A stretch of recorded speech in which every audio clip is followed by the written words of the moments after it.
Assalamualaikum warahmatullahi wabarakatuh. Oh ya, sebelumnya mohon maaf untuk presentasi kali ini. Saya Muhammad Arfan dengan NPM 1870069095 yang akan presentasi sendiri karena eh, sebelumnya mohon maaf, saya sudah menghubungi teman sekelompok tapi tidak ada balasannya. Jadi saya sebagai perwakilan saja. Baik, di sini AI dengan RapidMiner. Untuk kontennya di sini, yang pertama ada cara unduh dan instalasi RapidMiner. Yang kedua ada pengenalan lingkungan kerja RapidMiner. Yang ketiga ada deskripsi persoalan kasus. Yang keempat ada deskripsi solusi penyelesaian kasus. Yang kelima ada penerapan kasus pada RapidMiner. Yang keenam ada demo aplikasinya. Baik, yang pertama di sini cara mengunduh dan instalasi RapidMiner-nya. Sebelumnya itu, pengertian dari RapidMiner ini adalah sebuah aplikasi atau perangkat lunak open source. RapidMiner ini merupakan sebuah solusi untuk melakukan analisis terhadap data mining, stack mining, dan analisis prediksi. RapidMiner menggunakan berbagai teknik deskriptif dan prediktif dalam memberikan wawasan kepada pengguna sehingga dapat membuat keputusan yang lebih baik. RapidMiner ini sebelumnya bernama YALE atau Yet Another Learning Environment, di mana versi awalnya mulai dikembangkan pada tahun 2001 oleh Ralph Klinkenberg, Ingo Miersa, dan Simon Fisher di Artificial Intelligence Unit dari University of Dortmund. Untuk penggunaan aplikasinya bisa masuk ke link ini. Nah, untuk tahap instalasinya, yang pertama setelah download, klik file downloadnya, akan muncul Windows seperti di atas ini. Kemudian klik next. Yang selanjutnya di sini klik agree, I agree. Baik, lanjut. Nah, di sini untuk lokasi penyimpanan aplikasi foldernya, kalian bisa memilih sendiri. Di sini saya menyimpannya sebagai default. Yang selanjutnya kita tunggu proses penginstalasinya. Nah, ini tampilan sudah selesai instalasi. Apabila ingin menjalankan aplikasi RapidMiner-nya, bisa centang box yang ada di atas ini. Yang selanjutnya di sini ada lisensi ya. Boleh centang dan klik accept. Nah, untuk tampilan ini untuk user login.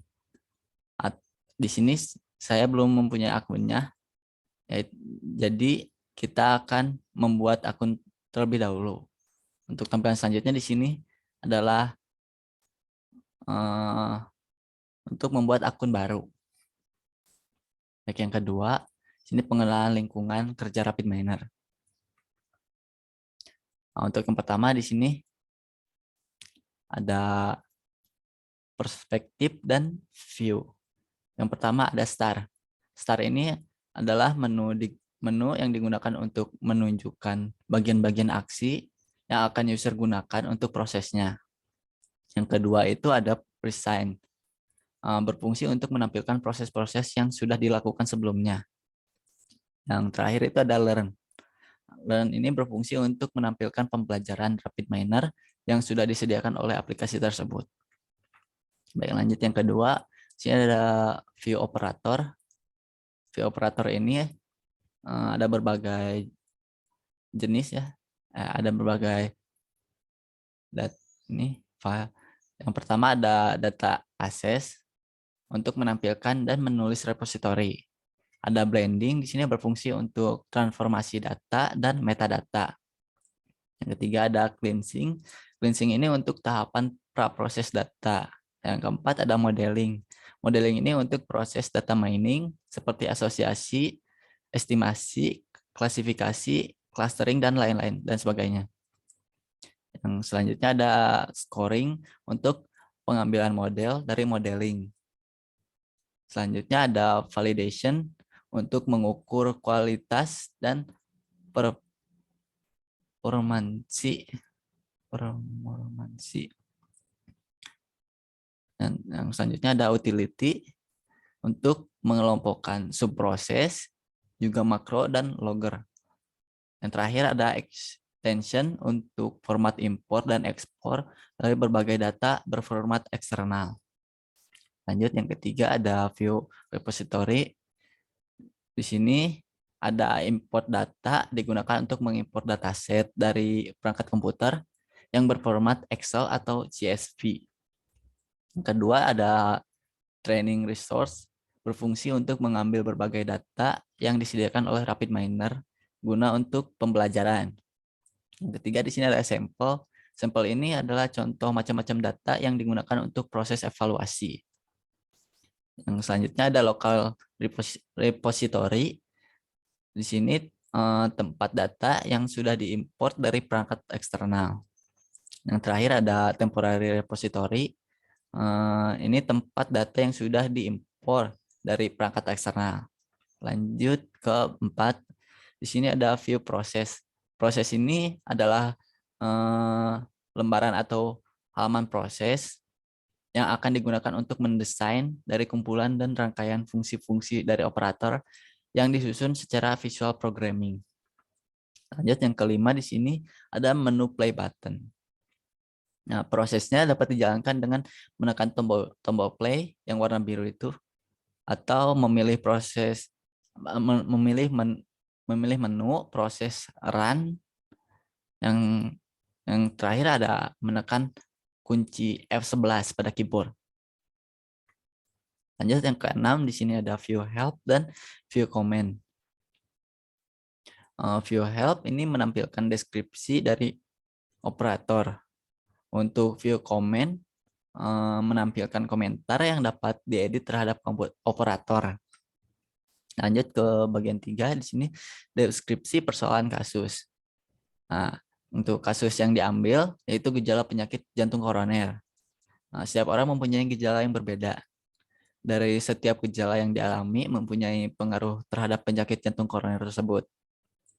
Untuk mengklarifikasi gejala jantung koroner secara cepat dan akurat, tentu diperlukan data-data yang valid dengan metode yang handal agar kesalahan dalam proses klarifikasi dapat diminimalisir. Lalu data tersebut diproses agar bisa diterjemah menjadi diagnos. Nah, di sini kita menggunakan data tersebut untuk memprediksi apakah orang tersebut mengidap penyakit jantung koroner atau tidak. Lanjut ke bagian 4, di sini ada deskripsi solusi penyelesaian kasus. Untuk solusi kasus ini untuk mengetahui seseorang memiliki penyakit jantung koroner, yaitu menggunakan RapidMiner. Ada beberapa tahapan yang harus dilakukan agar hasil diagnosis dapat diketahui. Lanjut ke bagian 5, penerapan kasus pada RapidMiner. Pada aplikasinya.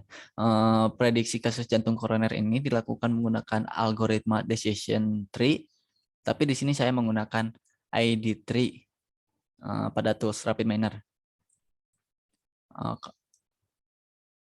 Decision tree ini adalah alat pendukung dengan struktur seperti pohon yang memodelkan kemungkinan hasil, biaya sumber daya, utilitas, dan kemungkinan konsekuensi.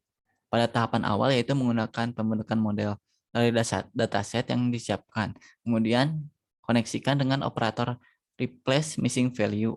Replace missing value ini untuk ntar dijelaskannya ntar ya.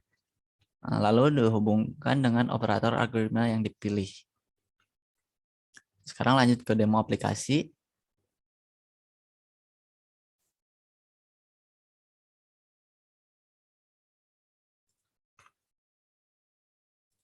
Di sini yang pertama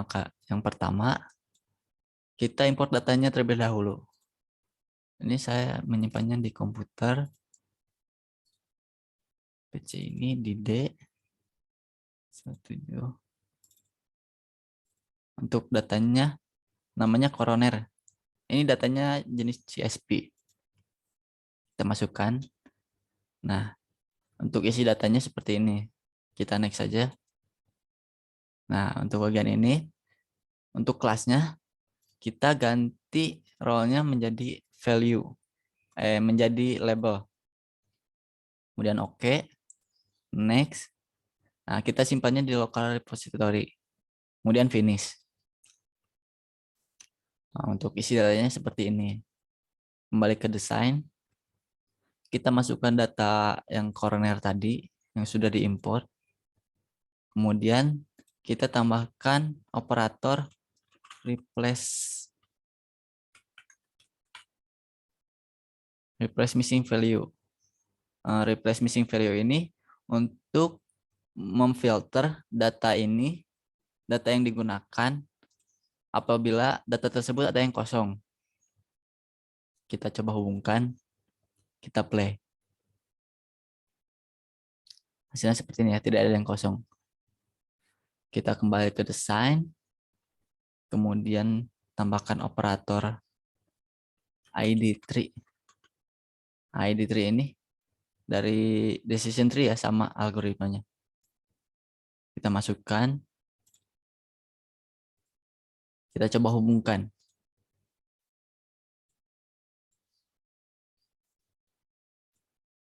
Jalankan. Nah, untuk hasilnya seperti ini ya. Tadi kita mengambil yang kolesterol. Nah, kolesterol ini ada 3 jenis, yaitu borderline, desirable, dan tinggi.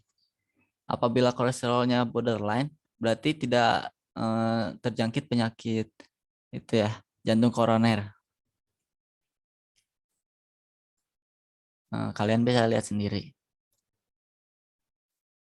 Untuk description-nya seperti ini ya. Ini contohnya. Jika darah memiliki kolesterol dan borderline, berarti tidak terjangkit penyakit jantung koroner ini. Dan seterusnya. Mungkin sekian dari presentasi kelompok kita. Mohon maaf bila ada kesalahan. Wassalamualaikum warahmatullahi wabarakatuh.